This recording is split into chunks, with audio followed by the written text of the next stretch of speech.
Hey everybody, it's Thursday, June 3rd, 2021. This is Bull Boom Bear Bust. Thank you for being here.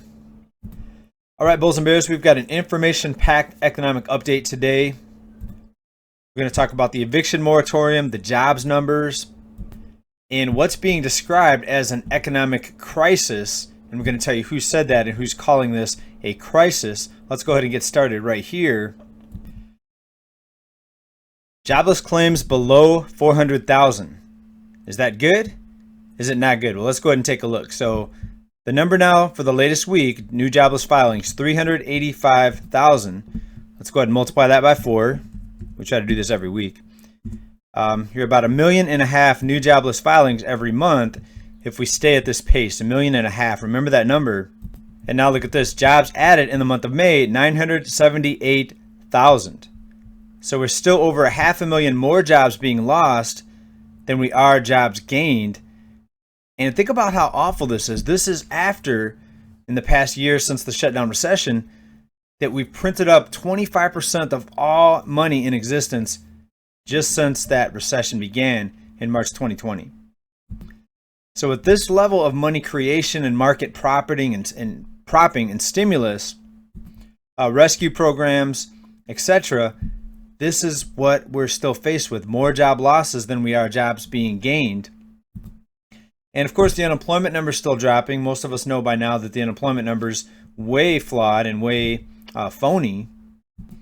All right, things are not looking so good considering the amount of rescue and money printing. This is absolutely insanity that the economy is not doing better than this. Without massive intervention, the markets collapse. The banking system collapses. Without endless fiat money created out of thin air, billions in repo operations every day, further deregulation of the banks, rescue programs for millions of people for their rents, for their foreclosures, credit card payments, loan debt forgiveness. Millions of people can't pay their utilities still. Without all of these rescue programs and market propping, this whole system, this economy implodes. And now we're looking at rising prices, inflation, food shortages, farm bankruptcies, outages with companies getting attacked, cyber attacks.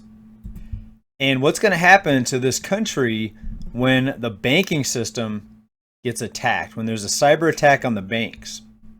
Right, I really do hate to think about what this country is going to look like when that happens. Right, this is the weirdest, strangest, most manipulated economy we've ever been in. And it's so bad right now that even with all of the jobless people out there, the jobless filings, people are still choosing not to work, especially with all these entry-level jobs. And this is even being called a crisis right now, an economic crisis. And here's an article out of the Hill. Chamber of Commerce, worker shortage crisis is deepening. Now, what I'm wondering is how many people that are not paying their rent currently and their mortgages, how many people are choosing not to go to work? Okay, some of them are retired and they don't have to work, but how many people are not retired, but they're choosing not to go back to work because they don't have to pay their mortgage or their rent? We know it's about 8 million right now. We've got about 5.7 million people, or actually more than that when you look at people, but 5.7 million households behind on their rent and about 2.2 million households behind on their mortgage, and they're relying on forbearance. So that's a total of right about 8 million. So remember that number, 8 million. Those are the total number of households. That's the total number of households behind on their housing payment, rents and mortgages combined, 8 million. Now let's look at this article right here out of CNN Business. And let's go down and see how many job openings there are. Right here, 8.1 million job openings. So 8 million people, 8 million households rather, behind on their housing payment, 8 million job openings. Could there be a connection there? Right, and I think there is. I think when you give people an inch, they'll take a mile. And I think it's not just like that for people, but businesses, entities, give them an inch and they'll take a mile. There are people out there abusing the system. There's people getting unemployment checks that shouldn't be getting it. There was a story that prisoners, in some cases, were getting unemployment payouts. and even PPP loans. So we have a system that's just full of misappropriations, and to sum it up, I guess you'd have to say it's shady. And a few select people get very rich off of this system. Well, there's going to be a price to pay for all this, and we see about 24 states now, as we reported a couple of videos ago. 24 states are yanking away that extra federal unemployment benefit.